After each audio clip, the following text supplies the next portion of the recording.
কখনো কি শুনেছেন যে বিয়ে বাড়িতে গিয়ে 2 কোটি টাকার ঘড়ি উপহার পাওয়া যায়? হ্যাঁ, ঘটনাটা গল্প মনে হলেও এটাই সত্যি। ভারতের শীর্ষ ধনী ব্যক্তি মুকেশ আম্বানির ছোট ছেলে অনন্ত আম্বানির বিয়েতে যারা অতিথি হিসেবে গিয়েছিলেন তাদেরকে রিটার্ন গিফট হিসেবে দেওয়া হয়েছে এই 2 কোটি টাকার ঘড়ি। বলে রাখা ভালো যে অনেককাল আগে থেকে আম্বানি পরিবারের মধ্যে একটা রীতি প্রচলিত আছে যে কেউ বিয়েতে গিফট দিলে তাকে রিটার্ন গিফট হিসেবে কিছু একটা দিতে হয়। আর বর্তমানে আম্বানি পরিবারও এই রীতি পালন করে চলেছে। এশিয়ার শীর্ষ ধনী ব্যক্তি মুকেশ আম্বানির ছেলের বিয়ে বলে কথা, তাই স্বাভাবিকভাবেই এটি এই মুহূর্তে ভারতের সবচেয়ে আলোচিত বিষয়। গণমাধ্যমে জানা যাচ্ছে যে এই বিয়েতে প্রায় 5,000 কোটি টাকা খরচ করা হয়েছে, যেটা মুকেশ আম্বানির মোট সম্পত্তির প্রায় 0.5%। তাই মুকেশ আম্বানির ছেলের বিয়ের অনুষ্ঠানে থাকছে নানান চমকের ছড়াছড়ি এবং আমন্ত্রিত অতিথিদের জন্য রয়েছে বিশেষ আয়োজন, যেটা জানলে হয়তো আপনারা কিছুটা চমকে যেতে পারেন। তাই বিস্তারিত জানতে হলে ভিডিওটি অবশ্যই শেষ পর্যন্ত দেখুন। আর হ্যাঁ, আমাদের চ্যানেলে নতুন হয়ে থাকলে চ্যানেলটি অবশ্যই সাবস্ক্রাইব করুন। ভারতের ধনকুবের মুকেশ আম্বানির ছেলের বিয়ে, তাই গত মার্চের 1 তারিখ থেকে টানা 3 তারিখ পর্যন্ত 3 দিন ধরে চলেছিল প্রাক বিবাহ অনুষ্ঠান। চলতি বছরের জুলাই মাসের 12 তারিখে গাঁটছড়া বেঁধেছেন অনন্ত আম্বানি ও রাধিকা মার্চেন্ট। আর সেই বিয়েতেই উপস্থিত ছিল বিশেষ তাবড় ব্যক্তিরা। ইতিমধ্যেই 2023 সালের জানুয়ারি মাসে বাগদান সম্পন্ন করেছিলেন মুকেশ আম্বানির পুত্র অনন্ত আম্বানি ও বিনোদ মার্চেন্টের কন্যা রাধিকা মার্চেন্ট, এবং আগামী জুলাই মাসের দিকে 7 পাকে বাঁধা পড়েছেন তারা।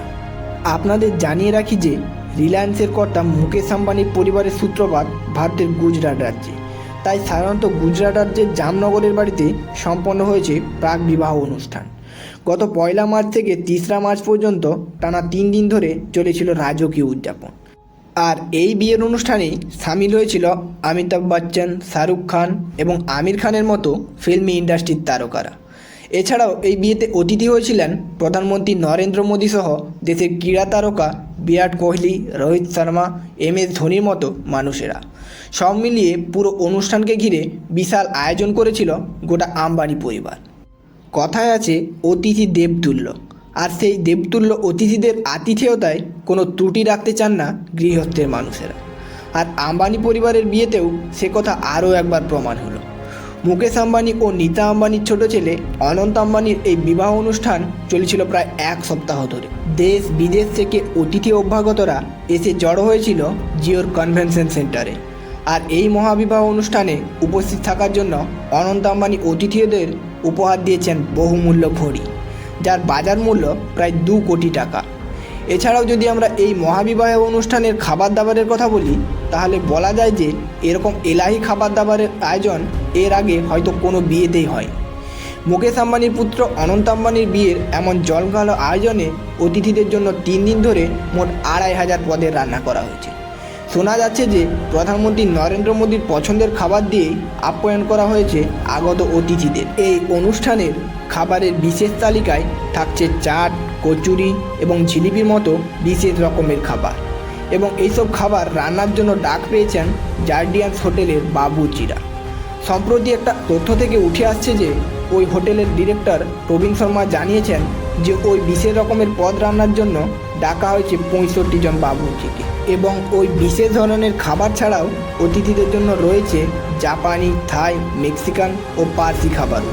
শর্মা আরও জানান যে শুধু সকালের ব্রেকফাস্টের জন্যই থাকছে 75 রকমের পদ, দুপুরে লাঞ্চে ছিল 225 রকমের পদ, এবং রাতে ডিনারের জন্য রয়েছে 375 রকমের পদ, এবং মধ্যরাত থেকে ভোর 4টা পর্যন্ত থাকবে 85 রকমের পদ। এইভাবেই টানা 3 দিন ধরে চলেছিল মহাবিবাহের অনুষ্ঠান। কিন্তু এরকম রূপকথার মতো বিয়ে নিয়েও ভারতের তর্ক বিতর্কের শেষ নেই। এমন গরিব একটা দেশে ছেলের বিয়েতে এরকম টাকারি টাকা খরচ করে মুকেশ আম্বানিকে একটা কুরুচিকর কাজ করলো, নাকি দেশের অর্থনীতিকে একটা নতুন পথের দিশা দেখালেন, তা নিয়েও কিন্তু ভারতের সমাজ পুরোপুরি দ্বিধা বিভক্ত।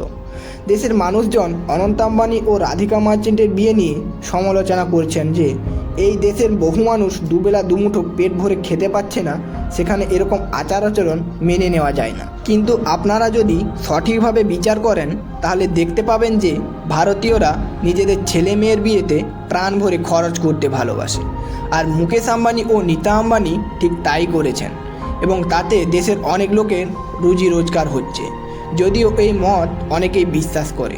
আপনার কি মনে হয় মুকেশ আম্বানি কি সত্যিই তার বিলাসিতা দেশের লোকেদের দেখাতে চাইছেন, নাকি তিনি তার কর্তব্য পালন করছেন?